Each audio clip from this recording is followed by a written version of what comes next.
Hey, welcome to Birdy and Pedro. It's Pedro the human gimbal. Today is brownout Sunday for us, so we're gonna go riding. Wanda's already pre-dirtied and ready to go. There's no reason to wash her. We're just gonna make it worse. Now, I don't really like to get her all filthy all the time, but hey, that's what we do with her. If it got so dirty it was affecting anything, I'd go get it washed, but it's not. What am I doing? I want to talk about two things. I want to follow up on the carburetor in a minute, but I wanted to talk about these knuckle guards I got and a new handlebar.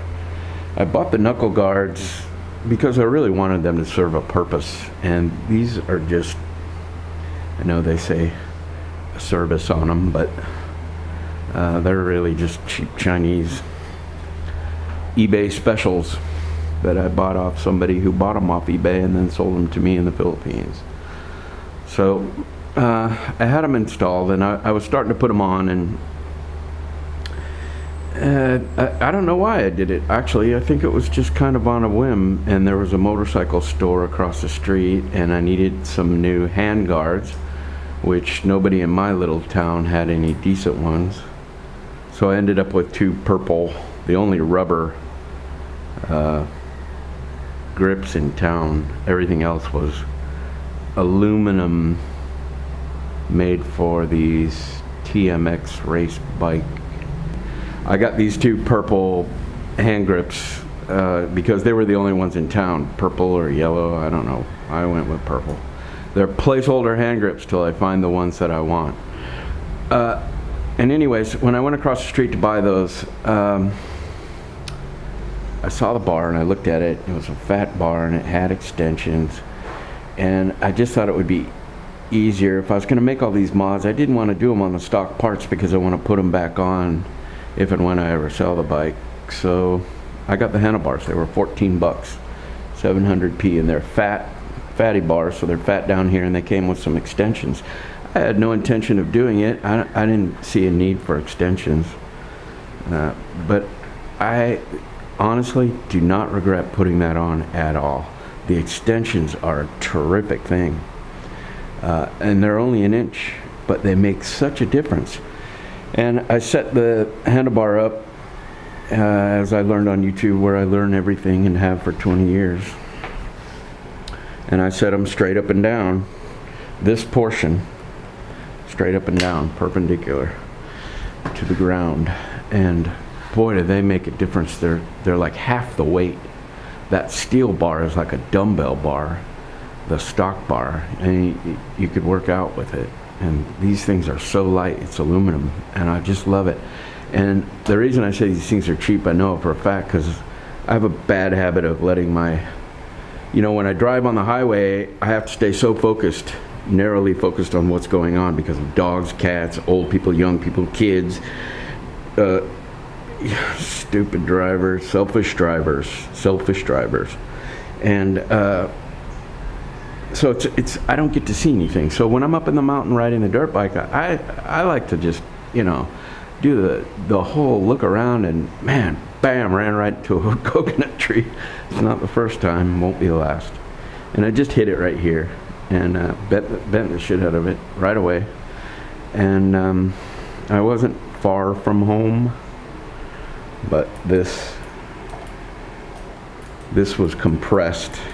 As a result, my taillight was on all the way home. It wasn't keeping me from going anywhere, but it could have been if it was worse.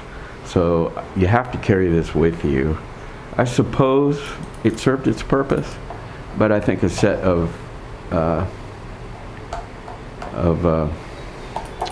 levers is cheaper. I don't know it for a fact, but I bet you could get them cheaper. I paid $1,200 plus shipping for the knuckle guards. So that's that. These are placeholder grips, but as it turns out, I really rather like them. I used to have a 185 when I was younger, and my big thing back then, it was my sanity as well, just as much as this bike is now for me. I used to get off work and I'd go home and I'd grab my 185 and I'd go along this fire trail. It was actually a road that followed some power lines, and I'd take my dog, Buckethead, and he was a black lab mix, but he was a little on the hyper side. And I'd just go as fast as I could down the road, and he would just run balls out. And after about 2 or 3 miles of doing that, he was quiet for the night. So that's how that came about.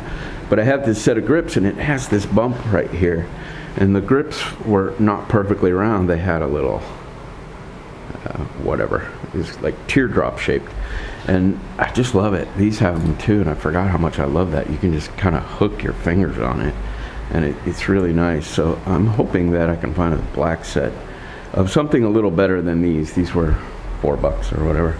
Anyways, the carburetor update. I saw this neat little trick, and I'm really lousy with this camera when it comes to filming up close. Need something out of there. I found this neat little trick. My next bike is going to be a, well, I don't actually know exactly what it's going to be, but I'm suspecting it's going to be a CRF 250, because while we do get around on this bike pretty good with 2 people, it just doesn't have enough power in the long run. So I was watching this video, and everybody likes to use a product called an electronic jet kit, an EJK electronic jet kit, and there's just a ton of videos on how to tune with it, and I really like the idea of putting one on the bike. And the way that you really check to see if you're running rich, and that's fuel injection, but you can do it with carburetor, is to wipe out the back of your tailpipe. I don't know if you can see that. This is where I always get really crappy with the recordings. Right now that looks gray. That's kind of how it should look. But when I first did it, it looked like this. And this is a historical sample of what my tailpipe looks like. It's pretty dark black, and to the touch it's somewhat slick, so I suspect I'm running a little rich, or at one point have been. So I wiped out the tailpipe, and we'll give it a couple of days. Who's we in these videos? I'll give it a couple of days and then look at it. And the other thing to look at is, what did I do? Oh, make sure I'm getting this on video. The spark plug.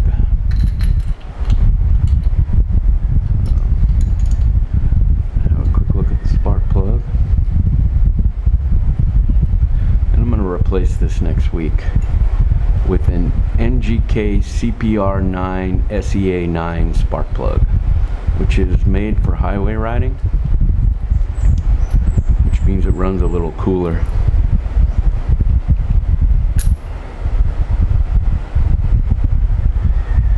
Not bad.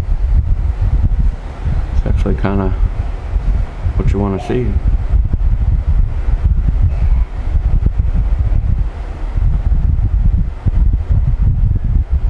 So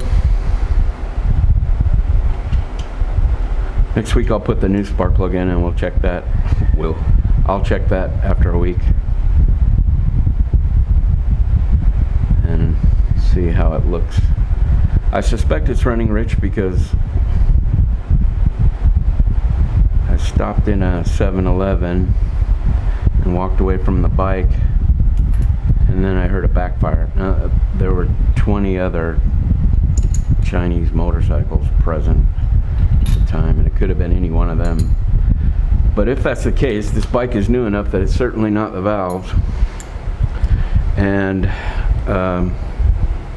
what that means is if it was rich, it would just have accumulated fuel air mixture in here, and because we were on a long ride, it was pretty damn hot and would have ignited it and made a backfire. And so I suspect it might be just a little rich. But in a week I'll know for sure, and I'll make carburetor adjustments as necessary. And that's it.